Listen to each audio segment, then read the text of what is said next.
ఓం శ్రీ గురుభ్యో నమః. శని వక్రగతి కుంభరాశిలో పూర్వాభాద్ర నక్షత్రంలో 325 డిగ్రీల నుంచి 315 డిగ్రీలకి ఈ శని వక్రగతి అనేది పోతుంది. అంటే ప్రారంభం 325 నుంచి 315 వరకు. ఈ శని వక్రగతి కుంభరాశిలోనే సంచారం చేయటం, అలాగే శని 3, 6, 11 స్థానాల్లో సుఫలితాలను ఇస్తాడని, మిగతా స్థానాల్లో మిశ్రమమైన ఫలితాలు, మిగతా స్థానాల్లో చెడు ఫలితాలు వచ్చే అవకాశం అనేది ఒకటి ఉంటుంది. ఏమిటి శని వక్రగతి అంటే? తిరోగమనం అంటాం, అంటే రెట్రోగ్రేడ్ అంటారు. శని కుంభరాశిలోనే వక్రగతి పొందటం అంటే జూన్ 30వ తారీఖు నుంచి నవంబర్ 15వ తారీఖు వరకు కూడా 138 రోజుల పాటు శని వక్రగతి పొందుతూ ఉంటుంది. ఈ వక్రగతి అనేది పంచాంగ గణన సిద్ధాంతం ప్రకారంగా సూర్య సిద్ధాంతాన్ని అనుసరించి పూర్వ సిద్ధాంతము, దృగ్గణిత సిద్ధాంతం కూడా ఏర్పడుతుంది.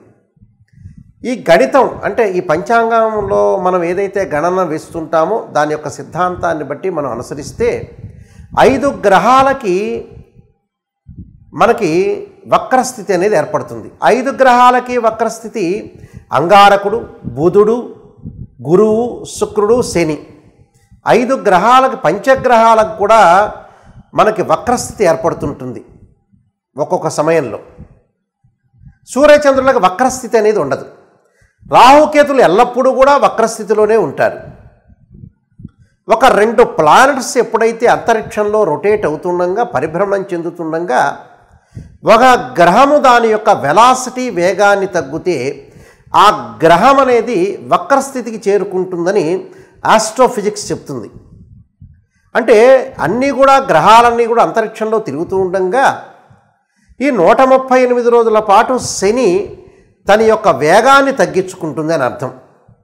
అంటే 2 ప్లానెట్స్ అంటే 2 or more ప్లానెట్స్ రొటేట్ అవుతూ ఉండగా ఒక ప్లానెట్ కానీ దాని యొక్క వెలాసిటీ వేగం తగ్గితే అది వక్రస్థితిలోకి ఏర్పడినట్టుగా అర్థం. అంటే భూమి మీద ఉండే వాళ్ళకి ఆ గ్రహం వెనక్కి వెళుతున్నది అని అర్థంగా ఆపాదిస్తారు. అంటే ఉదాహరణకి 2 కార్లు వేగంగా వెళుతుండగా ఒక కారు యొక్క వేగం 80 డిగ్రీల కంటే ఇంకో కారు 100 డిగ్రీలు, ఇంకో కారు 100 డిగ్రీలు తిరుగుతూ ఉండగా ఉన్నట్టుండి ఒక కారు దాని యొక్క వేగం అనేది 80 డిగ్రీల స్పీడ్లోకి వెళితే ఆ 80 డిగ్రీలో ఉన్న కారు అనేది వక్రస్థితికి ఏర్పడింది అని అర్థం. శని యొక్క ప్రభావం ఎలా ఉంటుందనంటే, మరి దీన్ని రెట్రోగ్రేడ్ ట్రాన్సిట్ సిస్టమ్ అంటారు. అంటే ఇవి ముఖ్యంగా సంహితా గ్రంథాల్లో కానీ, జ్యోతిష్యపర గ్రంథాల్లో కానీ, జ్యోతిష్శాస్త్రంలో కానీ వక్రస్థితి గురించి ప్రత్యేకంగా చెప్పబడ్డాయి శాస్త్రంలో. కాబట్టి ఈ వక్రస్థితి అనేది వల్ల ఫలితాలు కూడా మారిపోతూ ఉంటాయి. అంటే సహజంగా ఎలా ఉంటుందంటే దాని వెనక స్థానాన్ని మనం చూసుకోవాల్సిన అవసరం అనేది ఒకటి ఉంటుంది. కాబట్టి వెనక భావం యొక్క ఫలితాలు పడే అవకాశం ఉంటుంది. ఇక్కడ భావం అని కూడా కాదు, వెనకటి యొక్క స్థానం ఫలితం అనేది వచ్చే అవకాశం అనేది ఒకటి ఉంటుంది. కాబట్టి వక్రస్థితిలో చెడు మంచి యొక్క మిశ్రమాలు కలిసే అవకాశాలు ఉంటాయి. ఒక గ్రహానికి, ఒక రాశికి ఎప్పుడైతే గ్రహస్థానం అనేది మారుతూ ఉంటే, వక్రస్థితిలో మారుతుంటే ఫలితం కూడా మారిపోయే అవకాశాలు అనేవి ఖచ్చితంగా ఉంటాయి. మీనరాశి వాళ్ళకి శని వక్రగతి యొక్క ప్రభావం వల్ల వాళ్ళకి ఏ విధంగా ఉండబోతుంది అంటే, కుంభరాశిలో వ్యయస్థానంలో శని యొక్క సంచారం అనేది మరి దాని వెనక రాసైన లాభస్థానం మీద పడే అవకాశాలు ఉంటాయి. అంటే లాభస్థానంలో పడటం వల్ల ఎప్పుడైతే ఏదైతే వక్రగతి అనేది మనం చూసుకునేటట్లయితే దాని వెనక రాశిలో యొక్క ప్రభావం అనేది బాగా ఎక్కువ ఉంటుంది. దానివల్ల ఆర్థిక పరంగా ఆదాయాలు బాగా ఎక్కువగా ఉంటాయి. అలానే అనుకున్న ప్రయత్నాలన్నీ కూడా సఫలీకృతం కావటం, సర్వత్రా విజయము, వివాహాది శుభ కార్యక్రమాల్లో పాల్గొనే అవకాశాలు, అలానే వాహన సౌఖ్యము, వాహనాల వల్ల లాభాలు, అనేక కష్ట నష్టాలు ఎదురవుతున్నా ఆర్థిక పరంగా లావాదేవీలు అనేవి చాలా బాగుంటాయి. అలానే మంచి పరిచయాలు ఏర్పడే అవకాశాలు ఉంటాయి. ఉద్యోగ ప్రయత్నాలు కూడా సఫలీకృతంగా అయ్యే అవకాశాలు ఎక్కువగా ఉంటాయి. అంటే విదేశాలకు వెళ్ళటం, కంపెనీ త్రూ కూడా విదేశాలకు వెళ్ళే అవకాశాలు ఉంటాయి. విద్యార్థులు ఏకాగ్రత, నూతన వ్యాపారాలు ప్రారంభం చేయొచ్చు. ఎందుకంటే లాభస్థానం యొక్క ప్రభావం బాగా ఎక్కువగా ఉంటుంది కాబట్టి అన్ని లాభాలే కలిగే అవకాశాలు ఉంటాయి.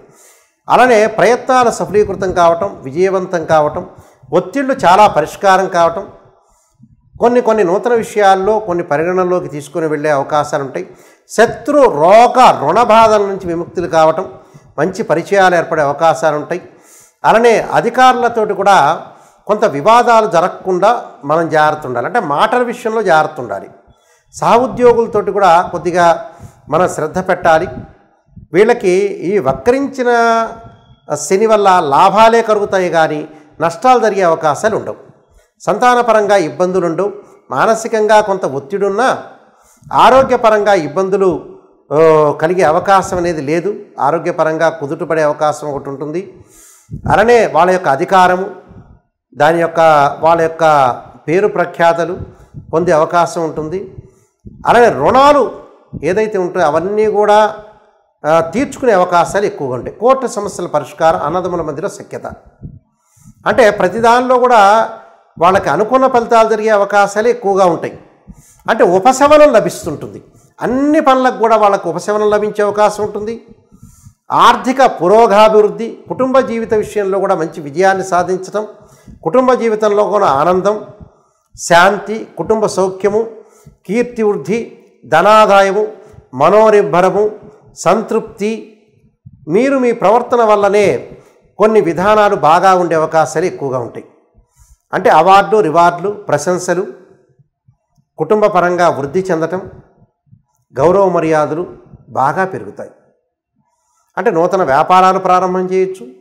భాగస్వామ్య వ్యాపారం బాగా కలిసి వస్తుంది. ప్రయాణాల వల్ల కూడా మనకి ప్రముఖ వ్యక్తులతోటి కలయిక అనేది బాగా ఎక్కువ వస్తుంటుంది. కాబట్టి ఇవన్నీ కూడా వాళ్ళకి మంచి జరిగే అవకాశాలు ఎక్కువగా ఉన్నాయి. కాబట్టి స్త్రీలకు కానీ విద్యార్థులకు మటుకు ఏకాగ్రత చాలా అవసరం. వేరే వ్యాపకాల మీద కాకుండా విద్యార్థులకు బాగా శ్రద్ధ పెట్టి ప్రతి పనిలో కూడా ఉత్సాహంగా ఉండి తల్లిదండ్రుల యొక్క మాటను గౌరవిస్తూ ముందుకు వెళ్ళాలి. భార్యాభర్తల మధ్యలో కూడా చికాకులు వచ్చే తక్కువగా ఉండే అవకాశం ఉంటాయి. అంటే చికాకులు రాకుండా ఉంటాయి. అంటే గతంలో కొన్ని చికాకులు వచ్చే వ్యక్తులకి ఇప్పుడు చికాకులు తగ్గే అవకాశం అనేది ఒకటి ఉంటుంది.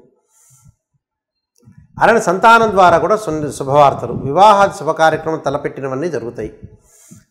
తీర్థయాత్రలు, సముద్ర స్థానము, అలానే ఏదైతే క్షేత్ర దర్శనం అనేది కూడా బాగా జరగటం వల్ల కూడా క్షేత్రాలకు వెళ్ళే అవకాశాలు ఎక్కువగా ఉంటాయి.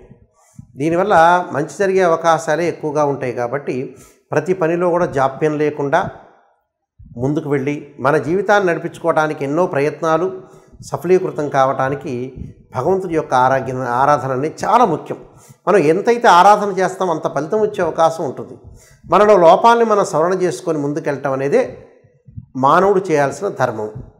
ఎలాంటి పరిహారాలు చేసుకోవాలి అంటే దత్తాత్రేయ స్వామి యొక్క పాలనం, దత్త కవచం చదువుకోవటం, వీలైతే గురువుని ఆరాధన చేయాలి.